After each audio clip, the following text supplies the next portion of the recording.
Ya, Halo, selamat malam. hai, selamat malam. Ya, How are you? kita akhirnya ketemu juga. Ya, Jadi, malam ini kita ngobrol dengan orang Bandung ya? aku Bandung, Di asli mana? Bandung. Ya, Bandung. Sunda. Namanya, oh Sundanya ya. Fasya Imani. Itu Ya, nama asli? nama asli dong. Pemberian dari orang tua. Ya. Ya. Jadi, Kadang saya, apa gimana? nggak kadang kalau kalau soal ditanya ini apa nama asli, nama pena atau Ya nama betul. gedung. Kadang suka jadi bukan ya unik sih. Cuman kan kalau bisa gitu itu kan nama itu pemberian orang tua dan doa gitu kan, which is dari lahir kan harusnya Hmm. udah dari nama tersebut itu udah dikasih keberkahan. Jadi sebisa mungkin ya nama pena atau nama panggung itu pakai nama asli gitu. Kalau Itu menurut kan aku ya, pilihannya orang. Kalau menurut aku. Tapi kan ya kembali lagi sih. kalau aku Gimana? Iya, kalau aku semenjak jadi ASN Mm-mm. itu kalau nulis buku pakai nama asli, karena itu Oh, masuk poin penilaian. iya. Tapi dulu aku pakai nama Vileski, itu udah, ya mungkin sekarang masih pakai itu sih kalau Oh, ini, ya istilahnya mungkin udah terlanjur juga pakai nama pena. Tapi nggak apa-apa hmm. lah. Oh Kita jadi ngobrol yang sekarang-sekarang aja. ya udah. Oke Gimana? oke. Gimana? Enggak. Iya, ini temanya kan lagi sedang apa? Hari ulang tahun kemerdekaan ya Ya. negara kita. Hmm. Ya, jadi masih hangat-hangatnya tentang bicarain apa sih kemerdekaan. Nah, menurut Fasya sendiri, arti kemerdekaan buat kamu apa? Apa ya? Maksudnya kemerdekaan untuk Bebas, pribadi, bebas. untuk diri aku atau secara Ya umum wis, gitu. Secara secara universal. pribadi dulu, ya, secara pribadi. Ya kalau secara pribadi yang konteksnya untuk diri aku, untuk hidup aku ya mungkin merdeka itu ketika which is gini, aku balik dulu misalkan basic aku kan sebagai perempuan yang suka berkesenian, suka menulis, suka sastra gitu kan. Artinya perempuan di sini jangan enggak ya sebisa mungkin tidak terpengaruh sama status atau stigma lain-lain kayak gitu. Tapi Apa itu? tetap sadar apa dengan kodrat perempuan, tapi sebisa mungkin jangan terintimidasi dengan apapun kayak gitu. Maksudnya stigma tadi gimana Kemerdekaan. maksudnya? Ya, Maksudnya tentang yang kamu bahas tentang stigma, maksudnya kayak spesifiknya gimana? Tidak ya, terpengaruh sama stigma-stigma. Menarik ya tuh. susah untuk menjadi perempuan dan untuk memilih Karir. memutuskan berkarir menjadi seorang seniman itu nggak mudah loh. Oke, Benar kata karirmu sekarang murni di seni atau di no, enggak. Aku kerja di swasta. perusahaan Di ya? perusahaan swasta. Oke. Oke. Tapi masih Cuman berkesenian. iya harus karena itu kan bagian Ya, dari uh, ya salah ya satu passion bagian dari ya, hidup aku, kebahagiaanmu di passion. situ ya. Iya, Ya. ada roh di sana gitu. Ya. Kan Kamu udah sebenarnya menikah aku belum, Fasya?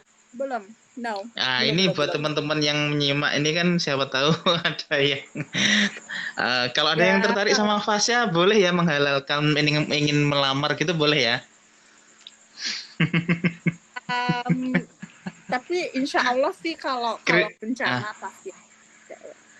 kriterianya Gimana? apa kira-kira? Kriteria apa? Eh, ini Kriteria calon suamimu yang sekiranya tetap bisa membuatmu merdeka. Kalau aku kan tidak mungkin kriterianya? ngelamar kamu, aku udah menikah kan. Iya Kan kita bahas ya. kemerdekaan. Jadi kriteria calon suami yang kiranya bisa membuat hidupmu itu tetap merdeka. Bagaimana kira-kira? Aduh, ngebahas calon suami nih. Lah nggak apa-apa, ini tema Ya itu, kemerdekaan kan. ya Jadi ya menurut ya itu sudut pandangmu, gimana? kayaknya dia Kriteria ya, mulai soal bukan tipe tapi kriteria gitu ya. ya, ya udah tipe atau kriteria kayaknya sama deh. Ya juga sih. Kalau misalkan ngomongin kriteria ya Mm, gini loh, maksudnya kan kita yang namanya manusia itu perfect gitu ya, yang benar-benar sefrekuensi, seirama, kayak begitu-begitu mm, kan. Kita mm, nggak akan bisa istilahnya segimana apapun aku mengharapkan seseorang untuk jadi mm, apa yang aku nggak akan bisa. Jadi biarkan mm, biarkan aku menjadi diri aku dan dia menjadi diri dia. Jadi aku nggak mau ketika dalam mm, satu pernikahan ada sesuatu yang dirubah, itu aku nggak mau gitu. Jangan ya, sampai ya, yang namanya kita hidup bareng ya itu kan harus proses mm, belajar mencintai dari hari ke hari, day by mm, day gitu kan. Nah, mm, terlepas dari mm, apapun perbedaan-perbedaan yang terjadi pada saat berumah tangga misalkan gitu. Itu sih mungkin ya. Jadi aku nggak menuntut seorang kamu harus berubah ya. Aku ingin kamu kayak begini, kayak begitu. No sih, aku ingin mm. ya udah dia menjadi diri dia sendiri, aku pun menjadi diri aku sendiri kayak gitu. Iya. Iya Apa? kan? Jawabanmu khasnya anak teater banget. Jadi Iya. buat yang Tapi belum tahu, Fasya kayaknya ini, diplomatis ah, ya. Tapi kayaknya iya, lebih ke diplomatis ya. iya sih kamu kurang kurang kurang tambahin vulgar dikit nggak apa-apa, belak-belakan aja. Tapi nggak apa-apa. Iya. Itu khasnya anak Terlalu teater menjaga memang gitu. memang memang apa? Itu prinsipnya tuh menjaga karakter. Jadi Ya, yang belum tahu, karakter. yang nyimak juga, aku sama Fasya ini sama-sama lulusan dari jurusan teater walaupun beda kampus. Jadi memang kalau orang belajar teater itu tentu belajar karakter. Dan Oh, karakter itulah yang membuat orang itu benar-benar menjadi dirinya. yes. Jadi kalau dalam teater itu kan kita mempelajari tokoh ya. Hmm. Setiap tokoh itu punya cara berpikir, Hmm. cara lifestyle-nya, Hmm. dan juga Hmm. ciri-ciri khas secara kejiwaan spesifiknya Ya, kayak gimana. ya, Nah, itulah ya. yang kalau kita berusaha untuk menjadi orang lain, di situlah mulai awal mula bencana. Hmm. Itu pasti orang akan tertekan, ya kan? Ya, betul. Orang akan Tapi di sini menderita.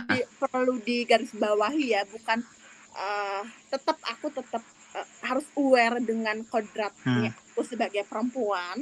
Itu tetap hmm, kita jaga, tapi di sisi Alhamdulillah. lain iya jangan sampai terintimidasi oleh Hmm. apapun yang tadi aku udah sampaikan. Itu Salah mungkin ya. satunya intimidasinya harus menikah usia berapa gitu ya? Ada enggak?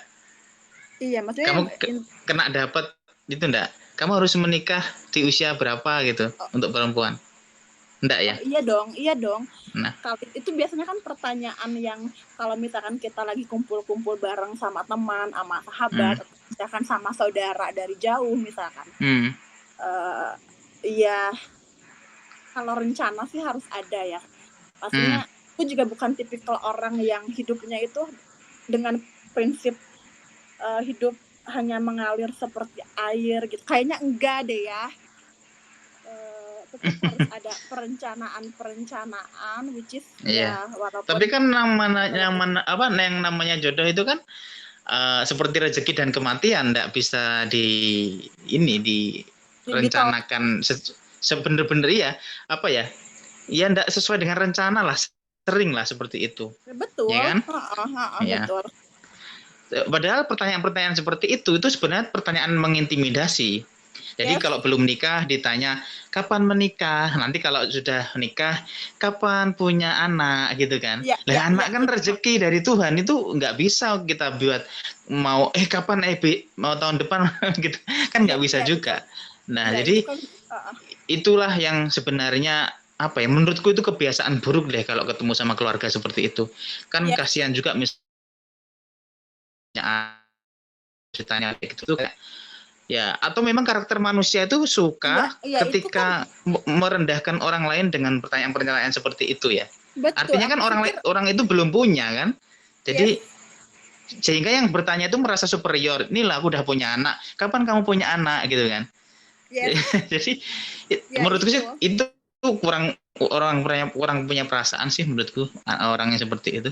Kapan menikah, kapan punya anak, Ya nah bisa sih. dan kapan punya rumah. Nah, Iya, kalau ya, menurutku kan itu udah jadi stereotip masyarakat yang udah jadi habit dan mereka juga nggak sadar kan, biasanya mereka nggak sadar kalau pertanyaan itu mungkin menyinggung gitu kan. Tapi kan balik lagi ke which is kan setiap kepala orang dan latar belakang dia memiliki adat istiadat itu kan berbeda. Mungkin aku nggak tahu kalau misalkan orang barat apakah sama, misalkan ketika dia ketemu sama teman yang belum menikah pas pertanyaannya mengintimidasi kayak begitu kan kita nggak tahu kan, atau apakah sama gitu, cuman nggak tahu pernah sih tanya. ya kan. Kalau orang barat sih kayaknya enggak deh ya, makanya Orang barat kan hidup bersama dulu baru menikah kemudian. ya. Tapi itu jangan ditiru. Ya, itu jangan ditiru lah ya. Jangan ditiru ya, buat orang timur seperti kita, jangan niru ya. Oke. Ya karena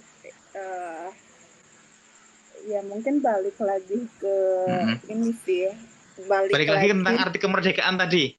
Jadi intinya tetap ini ya, menjadi diri sendiri. Nah, ya itu ya betul.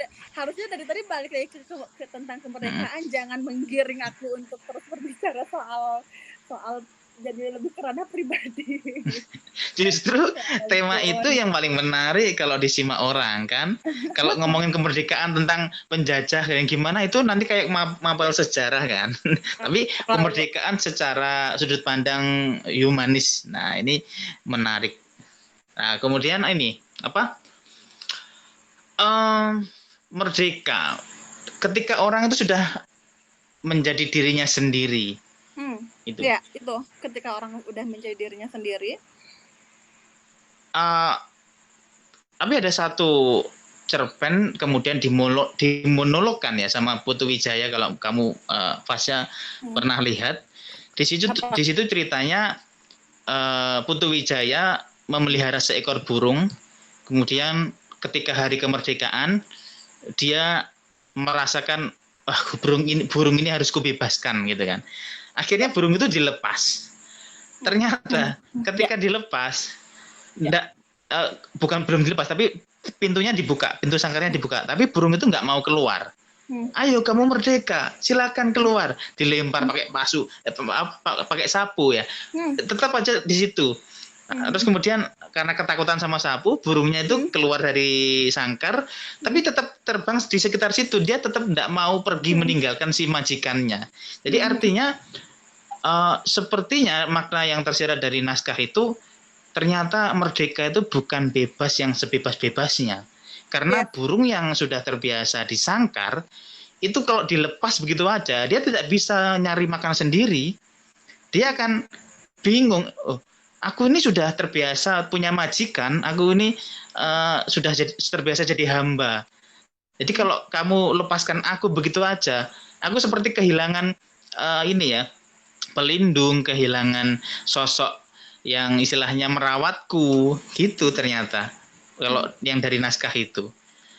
Jadi ternyata kemerdekaan itu bukan bebas yang sebebas-bebasnya ternyata. Kita bingung juga kalau dalam kondisi seperti itu kita kehilangan nih Pasya nih. Kasarannya dimerdekakan ini kalau kamu kerja di perusahaan, kamu dipecat mungkin ya. Itu kan istilahnya mirip lah seperti hati-hati dan bijaksana atau mungkin penakut, itu kan mirip juga. Jadi dimerdekakan, diberhentikan bekerja itu kan sama aja. Jadi ternyata seperti itu.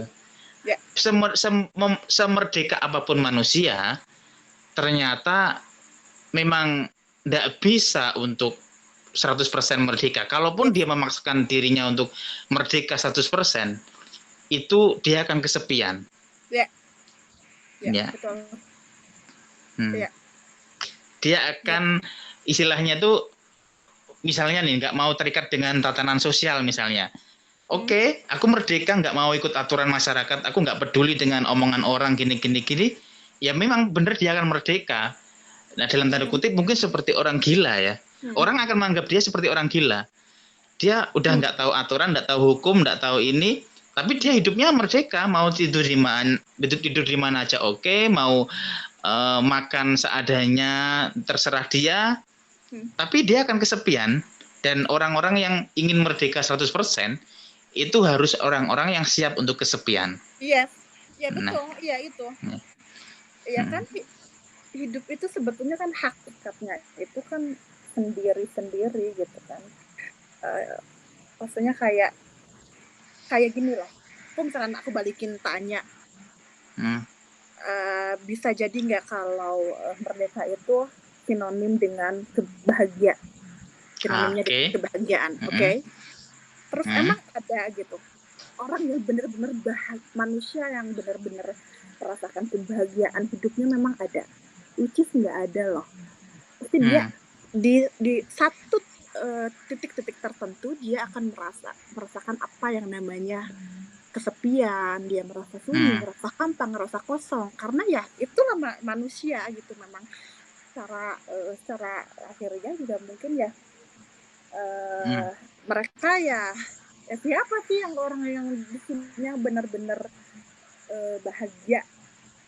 Karena mungkin konteks bahagia kan memang betul secara universal gitu kan. Sesukses-suksesnya orang, apapun pencapaian besar setiap orang, bahkan orang-orang besar atau misalkan mereka yang jadi ilmuwan gitu, apakah mereka tidak pernah merasa kesepian? Terus aku pernah baca sebuah quote, lupa ya dari siapa, quote itu tuh dia bunyinya tuh kenapa setiap manusia benci dengan kesepian. Yes, padahal karya-karya besar itu terlahir dari ruang-ruang yang sepi, ruang-ruang yang sunyi begitu.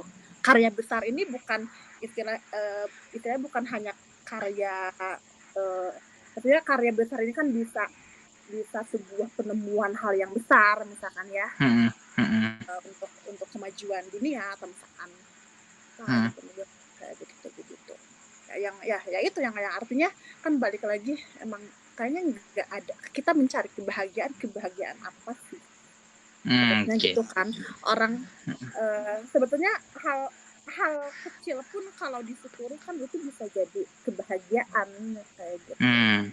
Oke, menyambung soal itu. Berarti aku bisa mengambil sari dari kalimatmu tadi. Ternyata kebahagiaan itu tergantung dari isi hati kita. Jadi bagaimana kita memaknai hal sekecil apapun itu bisa menjadi kebahagiaan. Karena gini, contohnya medsos ya. Medsos itu kenapa di Indonesia rame banget? Fungsinya medsos itu apa sih? Itu kan hanya media untuk pamer kan? Betul. Esensinya. Jadi karena sifat dasar manusia ini merasa bahagia atau mungkin merasa senang ketika orang lain melihatnya itu gembira atau istilahnya nasibnya itu beruntung gitu loh. Yes. Karena gini, terbukti orang yang nggak apa-apa kelihatan pamer di medsos, mungkin makan mahal, punya mobil mewah, walaupun dengan cara itu dia sebetulnya tersisa dengan hutang yang banyak. Yes. Nah, jadi nek basa Jawa itu ada sebuah kalimat yang agak ini juga menggelikan ya. Gak apa-apa miskin, sing penting sombong. Nah, hal-hal itulah yang saat ini sedang menjamur di dunia medsos itu. Jadi orang-orang itu ingin menunjukkan bahwa dirinya itu bahagia. Padahal kalau kita tahu yang sebenarnya yang terjadi sama dia, itu nggak sebahagia itu. Yes. Jadi, ya itu kan fact semua kan. Semua yang ada di media sosial memang itu semua nggak ada yang benar-benar 100% nyata. Betul. Nah itulah makanya buat teman-teman yang belum menikah ya, kadang-kadang beberapa itu curhat ke aku, kan aku udah menikah nih. Jadi kalau konsepnya bahagia itu menikah untuk bahagia, menurutku itu salah sih. Karena menikah itu justru menambah ujian di level yang lebih tinggi. Ya. Jadi ibarat dunia ini, kehidupan ini game gitu ya. Jadi ketika kita memilih untuk menikah, itu level kesulitan untuk hidupnya lebih tinggi loh. Ibarat makanya betul.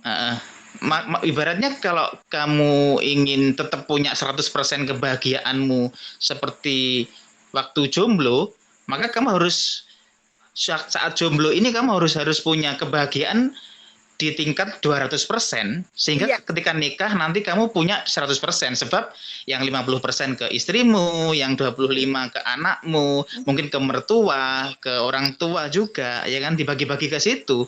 Jadi kalau menikah tujuannya makin bahagia, itu nanti hasilnya kekecewaan. Ya, betul. Kok menikah ternyata tersiksa ya? Ya iya, wong. Menurut kan kamu juga orang teater ya, pasti nggak asing dengan yang namanya Jean Paul Sartre kan?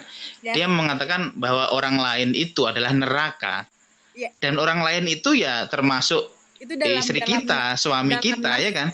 Ya, dalam naskah Pintu Tertutup. Ya, tuh.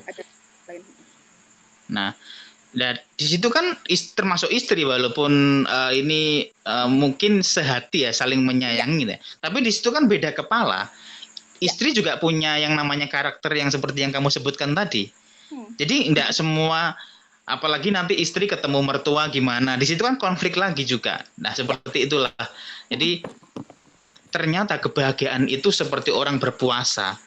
Ketika kita menahan diri, ibaratnya kita tidak terlalu kenyang, maka makanan sederhana apapun itu terasa enak. Tapi kalau kita terlalu kenyang ya, itu kita punya apapun tetap kurang. Contohnya ya, maaf ya, Ramadhani ya, itu kurang apa coba? Tapi dia harus berusaha bahagia dengan cara nyabu. Dan akhirnya seperti itu. Nah, itulah ternyata kebahagiaan itu tergantung dari kita bagaimana menciptakannya, gitu ya. Iya. Bukan dicari ya. Bukan dicari dan jangan berharap orang lain untuk memberikan kebahagiaan itu. Just jangan berharap pasanganmu atau kekasih kamu harus berusaha untuk kebahagiaan diri kamu sendiri. Karena itu kuncinya ada di dalam diri sendiri, bukan dari orang lain, kayak gitu kan. Makanya itu kan pertanyaan. Nah, itulah orang-orang karena nggak tahu pertanyaan tabu seperti kapan menikah, kapan punya ini, punya A, B, C, D. Kan mereka nggak tahu apa yang sesungguhnya terjadi dalam hidup kita masing-masing kan. Betul, ya.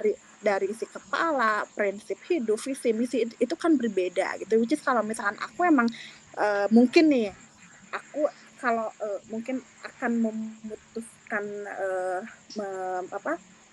memutuskan untuk menarik pilihan menikah itu kalau emang posisi akunya emang benar-benar udah siap dalam segala aspek apapun gitu ya. Dan aku udah merasa selesai untuk urusan aku di luar sana gitu. Maksudnya ya itu kan karena emang beda gitu, banyak kayak pertimbangan visi misi prinsip hidup orang kan berbeda-beda dan emang gak bisa disamakan juga kayak gitu. Jadi kalau misalkan ada ya udahlah, ada orang-orang yang nanyain hal-hal yang tabu seperti itu mah anggap angin lewat aja gitu, masuk telinga kiri keluar telinga kanan. Untung sih itu pelajaran menahan diri juga ya. Pelajaran salah satunya tadi ya bersabarlah. Mungkin orang itu pemikirannya cuma level itu. Kita ya yang punya istilahnya itu punya level filsafat yang lebih tinggi ya sabar aja lah dia gitu. Gitu. Bukan dalam artian karena enggak laku gitu ya, atau misalkan betul, karena ada apa gitu kan itu aduh ya sayang sekali sih dengan isi kepala dia gitu ya. Tapi ya mungkin gak bisa dipaksakan juga karena kan orang itu kan basicnya kan berbeda-beda gitu kan. Dia tumbuh dan keluar dari latar belakang adat istiadat yang berbeda-beda juga. Gitu. Ya semoga orang-orang nanti yang mendengar podcast kita ini juga semakin terdidik ya, istilahnya dari literasi ini. Oh ternyata masalah jodoh itu bukan kehendak manusia ya ternyata. Jadi biar berenung juga gitu. Biar jadi pelajaran buat kita semua. Kita nggak punya kendali atas perasaan cinta. Itu kan pemberian ya dari Tuhan. Kita nggak bisa ada orang itu aku pengen jatuh cinta sama orang itu deh, kan nggak bisa juga gitu. Nah, terus aku pengen melupakan mantanku, nah itu nggak mudah juga. Walaupun nanti kalau soal mantan kita lanjut di sesi yang lain. Aduh jangan deh kalau gitu ya. Kita ngomongin karya aja udah, ngomongin karya. Ya. Eksistensi, kenapa harus berkarya, kenapa suka seni, itu aja sih ya. Kalau ngomongin karya nanti kita buat sesi yang lain juga lah. Untuk khusus karya-karyamu. Hari ini kita fokus di kemerdekaan, ternyata udah hampir setengah jam. Iya udah kerasa ya. Aku juga udah menit di sini. Oke ya, kita closing statement aja berarti ya. Iya. Berarti dari Fasya mungkin satu kalimat untuk closing statement-nya. Oke. Ya pokoknya. Tentang kemerdekaan dan kebebasan. Menyangkut soal kemerdekaan ini ya, karena basically aku perempuan gitu ya, jadi mungkin ada sedikit pesan untuk perempuan yang ada di luar sana sekalian gitu, bahwa untuk menjadi perempuan itu memang tidaklah mudah, tapi di samping itu kita sebetulnya bisa melakukan apa saja, bisa mengabulkan apapun keinginan yang ingin kita capai dengan diri sendiri, tanpa bantuan orang lain, asal yakin kepada kemampuan diri sendiri. Kemudian jangan sampai terintimidasi oleh yang namanya laki-laki. Thank you. Iya. Oke, ya. Jadi saya akan merangkumnya. Jadilah dirimu sendiri, bahagialah dengan caramu, karena berbahagia dengan cara orang lain itu akan menyusahkan kamu sendiri. Oke, terima kasih Fasya. Sampai ketemu, nanti kita bisa kolaborasi karya di lain waktu ya. Oke, terima kasih. Bye-bye. Oke, bye.